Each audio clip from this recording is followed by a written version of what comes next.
जालिम सास का कहर। लड़की बहुत अच्छी टेलर है, ये आपने ठीक तरह से पता तो किया है ना? अरे हाँ भाग्यवान, मैंने सब पता कर लिया है। अब तुम चलो, देर हो रही है। मेरी समझ में एक बात नहीं आती कि तुम मेरी शादी करने की बात करने जा रही हो माँ, या अपने दुकान के लिए नई टेलर देखने जा रही हो?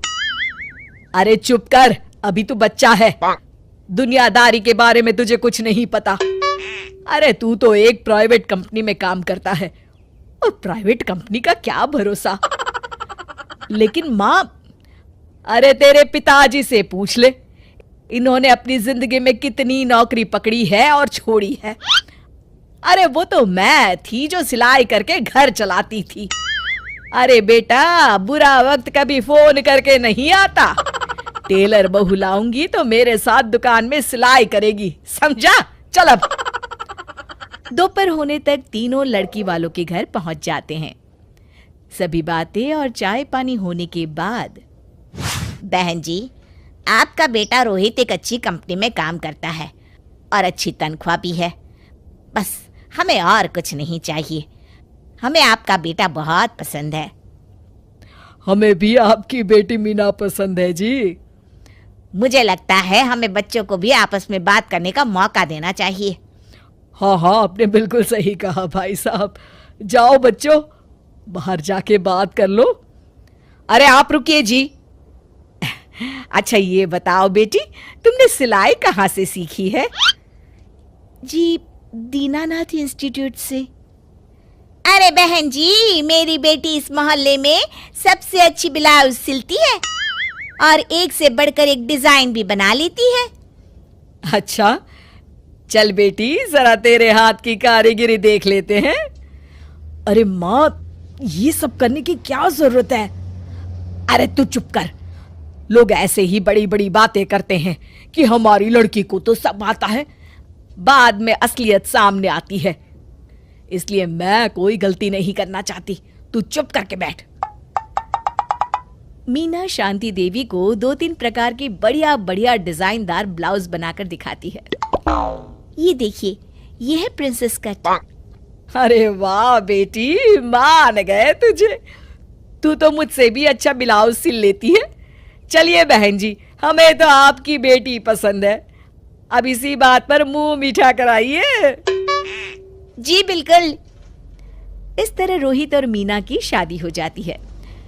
शादी के अगले दिन से मीना अपनी सास के साथ सारा दिन दुकान पर सिलाई करती रहती और अपने पति रोहित को जरा सा भी समय नहीं दे पाती थी। फिर एक दिन रोहित फोन करके मीना से कहता है, मीना, आज शाम को हम दोनों किसी अच्छे रेस्टोरेंट में खाना खाने चलेंगे। तुम तैयार रहना, मैं ठीक वक्त पर पहुंच जाऊंगा। ठीक है जी। शाम को रोहित जब घर आता है तो मीना सिलाई मशीन पर बैठी ब्लाउज सिल रही होती है। अरे ये क्या, मैंने तुमसे कहा तो था कि शाम को हमें रेस्टोरेंट में खाना खाने के लिए जाना है, और तुम हो कि सिलाई कर रही हो। हद हो गई। मुझे माफ कर दीजिए जी, क्या करूं, ये ब्लाउज मुझे कल अर्जेंट सील कर देनी है। सारा दिन तो तुम माँ के साथ दुकान पर सिलाई करती हो, अरे कम से कम शाम का वक्त तो मेरे लिए रखा करो। तभी वहां शांति देवी आ जाती है। अरे क्यों बहू को परेशान कर रहा है? कल ये तीनों ब्लाउज सुबह सिल कर देनी है। चल जा, अपना काम कर। रोहित चुपचाप वहां से चला जाता है। इस तरह अपनी सास के डर के मारे मीना चाहकर भी अपने पति के लिए वक्त नहीं बिता पाती थी। फिर एक दिन रोहित दोपहर को ऑफिस से घर आता है। उसके साथ उसकी कार में एक लड़की बैठी होती है। दोनों एक दूसरे से मुस्कुराकर बातें कर रहे होते हैं। माँ, जरा टेबल पर रखी मेरी फाइल तो देना, मैं भूल गया था। ये कौन लड़की है तेरे साथ? अरे माँ, ये तो मेरे साथ ऑफिस में काम करती है। इतना कहकर रोहित वहां से चला जाता है। उसी शाम, अरे क्या हुआ भाग्यवान, तुम्हारा चेहरा क्यों उतरा हुआ है? किस चिंता में डूबी हुई हो? क्या बताऊं जी, आज रोहित के साथ एक लड़की आई थी। कह रहा था उसके ऑफिस में काम करती है। मुझे तो उस लड़की के चाल चलन बिल्कुल ठीक नहीं लगते। कहीं दोनों के बीच कोई चक्कर तो नहीं है।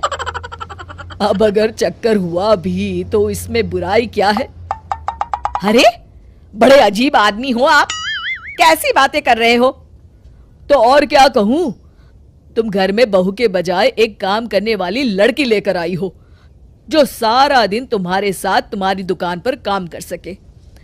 अरे भाग्यवान, शुक्र मनाओ कि मैं शरीफ था, इसलिए मैंने कभी किसी औरत की तरफ आंख उठाकर भी नहीं देखा।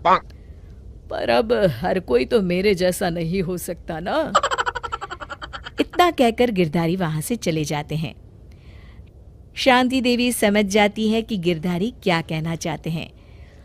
उसे अपनी गलती का एहसास हो जाता है और वो सोचती है जितनी जल्दी हो सकेगी वो अपनी गलती सुधार लेगी। और इसीलिए 2 दिन के बाद, रोहित बेटा, मैं चाहती हूं कि कुछ दिनों के लिए तू अपनी ऑफिस से छुट्टी ले ले। क्यों, क्या हुआ माँ? अरे कुछ नहीं बेटा, मैंने तेरे और बहू के लिए शिमला की 2 टिकट बुक की है। मैं चाहती हूं कि तुम दोनों कुछ दिनों के लिए बाहर घुमाओ। क्यों बहू, ठीक है ना? सासू माँ की बात सुनकर मीना का चेहरा भी खिल उठता है। वो शर्मा कर कहती है, जी माँ जी, जैसा आप ठीक समझे। और इस तरह शांति देवी पूरी तरह से बदल जाती है। शिक्षा, बहू को बहू नहीं बल्कि बेटी समझना चाहिए और ना कि काम करने वाली नौकरानी।